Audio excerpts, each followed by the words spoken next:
Hii ni Jambo TV. Leo ni Mei Mosi mwaka wa 2025. Bado tunaendelea kuwapongeza wafanyakazi wote kwa kuadhimisha siku yao, na Jambo TV tunaendelea kuungana nao na kuwatakia kila laheri katika siku hii adhimu kabisa na muhimu. Mimi ni Raidhan Mohamed, mwenzangu ni Novatus Kulunarila. Na moja ya taarifa kubwa ambayo tuko nayo tangu usiku wa kuamkia leo na mpaka wakati huu tunazungumza ni kuhusiana na taarifa inayohusu kushambuliwa kwa katibu mkuu wa baraza la maaskofu wa kanisa Katoliki hapa nchini, kwa maana ya TEC, Padri Dr. Charles Kitima, ambaye ameshambuliwa usiku wa kuamkia leo akiwa kwenye makazi yake katika ofisi za makao makuu ya TEC zilizopo Kurasini jijini Dar es Salaam. Sasa taarifa ya jeshi la polisi ilitolewa mapema asubuhi ya leo na ilisainiwa na kamanda wa polisi kanda maalumu ya Dar es Salaam, kamishna msaidizi mwandamizi wa jeshi la polisi SACP Jumanne Murilo. Ilieleza hivi, inasema tarehe 30 Aprili 2025 majira ya saa 4 usiku maeneo ya baraza la maaskofu Tanzania Kurasini Temeke Dar es Salaam ilipokelewa taarifa ya kujeruhiwa kwa Padri Charles Kitima ambaye ni katibu wa baraza la maaskofu Tanzania. Padri huyo inadaiwa tangu saa 3 asubuhi walikuwa na kikao na viongozi wa dini mbalimbali, na baada ya kikao kuisha saa 1 jioni alikwenda kwenye kantini yao ambapo aliendelea kupata kinywaji hadi saa 4:15. Alipokwenda maliwatoni pembeni kabisa ya kantini hiyo ndipo alidai kushambuliwa kichwani na kitubutu na watu wawili. Alipelekwa hospitali ya Aga Khan na anaendelea vizuri na matibabu.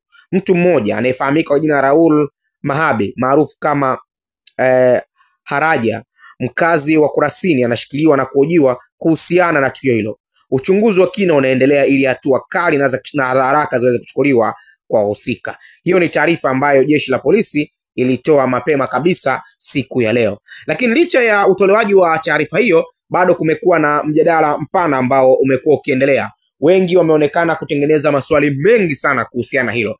Jambo TV tulifunga safari mpaka ofisi za TEC zilizopo Kurasini ili pamoja na mambo mengine kwenda kujionea hali halisi ikoje na nini hasa ambacho kinaendelea. Lakini isivyo bahati, tulipofika katika eneo hilo tulikuta kuna ulinzi umeimarishwa na askari wa kampuni ya ulinzi ya Suma JKT wanaendelea kuimarisha ulinzi. Na kumbuka hawa Suma JKT ndo ambao wamekuwa wakilinda pale kila siku, lakini leo kumekuwa na ulinzi wa ziada. Na hata hivyo tulipata taarifa kutoka kwa kiongozi wa askari hao wa Suma JKT akieleza ya kwamba haturuhusiwi kuingia ndani na kwamba hakuna kiongozi yoyote aliyeko hapa kwa wakati ambaye anaweza kutupa ushirikiano wa taarifa wa kile kilichotokea. Badala yake alienda mbali zaidi kueleza ya kwamba kama tunamhitaji kiongozi yoyote basi tupige simu, na Jambo TV iliondoka hapo bila kupata taarifa ya kina kile ambacho kimeendelea. Lakini nini ilikuwa msingi wa ziara yetu pale TEC? Na tulikuwa na maswali kadhaa ambayo pengine tulikuwa tunakusudia kuweza kuyafahamu. Kwanza ni msingi ulikuwa unajengwa kwenye hoja ya taarifa ambayo ilikuwa imetolewa kabla ya jeshi la polisi kwamba mtu huyu kapigwa wapi, saa ngapi amepigwa, lakini pia alikuwa anafanya nini. Kama hiyo toshi, amepigwa ndani ya nyumba yake. Lakini yako maswali mengine ya ziada ambayo pengine majibu yampatikana kwenye taarifa ya jeshi la polisi ama ndani ya taarifa ambayo tumeiona pale kwamba wakati anashambuliwa alikuwa na kina nani.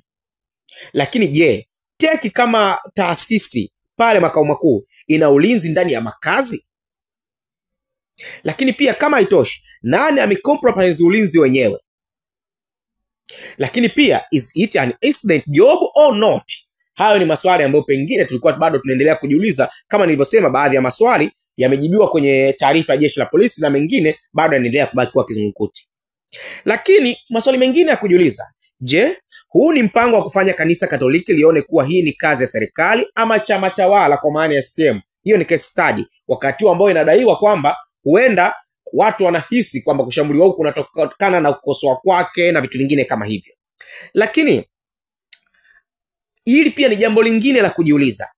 Kama ameshambuliwa ndani, huyo mtu aliingiaje ndani na aliwezaje kutoka ndani? Je, kuna hishu ya kusalitiana ama mpasuko ndani ya TEC? Hayo pia ni maswali. Lakini kwenye makazi yale pale, je, kila mtu anaruhusiwa kuingia? kama sio kila mtu, utaratibu wa kuingia ukoje? Ulinzi ambao umewekwa unatimiza majukumu yake ipasavyo kwa kiasi gani? Hayo yote ni mambo ambayo tulikusudia kama sehemu ya case study wakati tunafunga safari kuelekea katika ofisi za TEC. Lakini kama nilivyokuambia kwamba taarifa hiyo ya jeshi la polisi ilipotolewa, bado imeendelea kutengeneza maswali miongoni mwa wadau. Mfano, mwanamtandao maarufu kabisa Godlisten Malisa, yeye alichapisha taarifa katika mitandao yake ya kijamii. Kwanza alionekana kuhoji kuhusiana na taarifa ya polisi. Anasema, nyie polisi, hiki nini? Ni press release? Ni fact sheet? Ni social media dead? Ni event summary? Ni competitor analysis? Ni crisis communication strategy? Au ni nini? Hivi mtu wenu wa PR anajielewa kweli? Yeye amehoji, mna mtaalamu wa PR kwa maana ya Mascom au mtaalamu tu wa kawaida? Kitengo chenu cha habari kikoje? Hayo ni maswali ameuliza. Kwa nini amehoji hivyo? Malisa anasema, was it necessary kusema Father Kitima alikuwa anapata kinywaji ndipo akashambuliwa? Lengo lenu ni nini? Mnadhani mnamchafua? Nani asiyejua unywaji unaruhusiwa kwenye kanisa Katoliki? Halafu kumbukeni, alikuwa anakunywa ndani ya eneo la baraza la maaskofu, sio mtaani, sio bar, sio kwenye kioski. Anaendelea mbali kwa kusema, kwa mliofika pale Kurasini kwenye premise ya baraza la maaskofu, ile ni Vatican ndogo. Ndani kuna kila kitu. Kuna kanisa, kuna nyumba za mapadri, kuna kumbi za mikutano, kuna ofisi, kuna restaurants, kuna sehemu za hija, etc.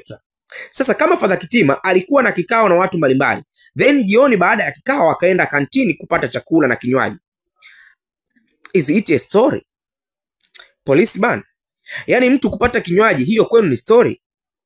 Ameendelea kuhoja hapa. Hoja hapa sio Father Kitima kupata kinywaji. Hoja hapa ni kwa nini ashambuliwe kwenye compound ya baraza la maaskofu? Hao waliomshambulia walipataje ujasiri wa kuingia eneo takatifu na silaha? Na kwa nini ashambuliwe kipindi hiki ambacho kanisa analoliongoza limekuwa mstari wa mbele kukemea maovu na kukosoa serikali? Hayo ndiyo maswali ambayo wananchi wanajiuliza, na sio kutuambia eti alikuwa anapata kinywaji. So what? Hayo ni mambo ambayo Malisa amejiuliza. Lakini muda mchache baadaye alikuja na taarifa nyingine.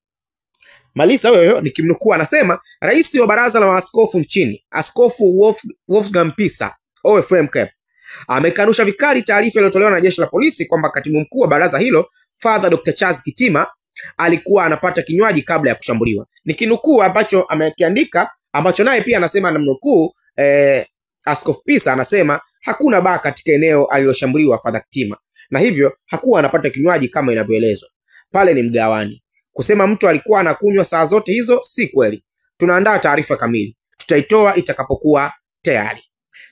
Hayo ni maneno ambayo Malisa amenukuu kutoka kwa Askofu Pisa, na akasema my take, yani sasa yeye mtazamo wake anasema, ikiwa haya anayosema baba Askofu Pisa ni ya kweli, ina maana polisi wamedanganya. Sasa je, wamedanganya kwa faida ya nani na kwa lengo gani? Hivi Mulilo anajua novena mtakatifu Rita wa Kashia kweli? Ameandika kwa mfumo wa swali. Bado watu mbalimbali wameendelea kuandika na kuwa na mtazamo tofauti kuhusiana na kile ambacho kinaendelea na taarifa ya jeshi la polisi.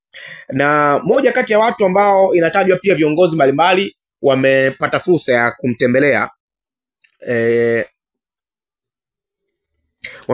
kumtembelea Askofu Kitima wakati ambao amelazwa akipatiwa matibabu kwenye hospitali ya Aga Khan hapa jijini Dar es Salaam. Moja kati ya watu ambao wamethibitisha kwamba walifika kumjulia hali hospitali ni rais wa chama cha wanasheria Tanganyika kwa maana ya TLS, wakili Boniface Mbukusi. Yeye anasema nimemtembelea Father Dr. Charles Kitima. Hakika lilikuwa shambulio baya lenye lengo la kudhulumu maisha. Mungu ni mwema sana, anaendelea vizuri. Huu ni ujumbe wake kwetu. Nikimnuka anasema lazima tuwe imara kusimamia masuala ya msingi katika taifa. Hatutakiwi kuogopa kulipa gharama katika kusimamia haki na wajibu wetu kwa taifa. Kila mmoja atalipa gharama kwa kiasi chake, na hilo lazima tuwe tayari. Tunapozungumzia mambo ya msingi kitaifa yanayotakiwa kurekebishwa ili uchaguzi ufanyike kwa haki, tusiogope kulipa gharama. Ni neno ambalo inaonekana limetoka kwa Father Dr. Charles Kitima leo tarehe 1 Mei 2025 wakati alipokutana na rais wa TLS Boniface Mwabukusi alipokwenda kumjulia hali katika hospitali ya Aga Khan jijini Dar es Salaam. Kwa hiyo unaweza ukaona, lakini bado kumekuwa na story kadhaa ambazo bado zimekuwa zikiendelea, na licha ya uwepo wa story hizo bado kumekuwa na taarifa ambazo zimekuwa zikiendelea kukusanywa. Viongozi mbalimbali, wadau mbalimbali bado wamekuwa wakiendelea kuandika ya kwao na kusema ya kwao, na kila mmoja kwa nafasi yake anajaribu kuonyesha kutulia wasiwasi taarifa ya jeshi la polisi, mwingine akijaribu kuendelea kuhoji kwamba nini hasa ambacho kimetokea, na wengine wengi pia wakijaribu pia kuonesha kwamba mamlaka ina kila sababu ya kufanya uchunguzi wa kina na kutoka na taarifa ya kina kuhusiana na taarifa ya kushambuliwa kwa kiongozi huyu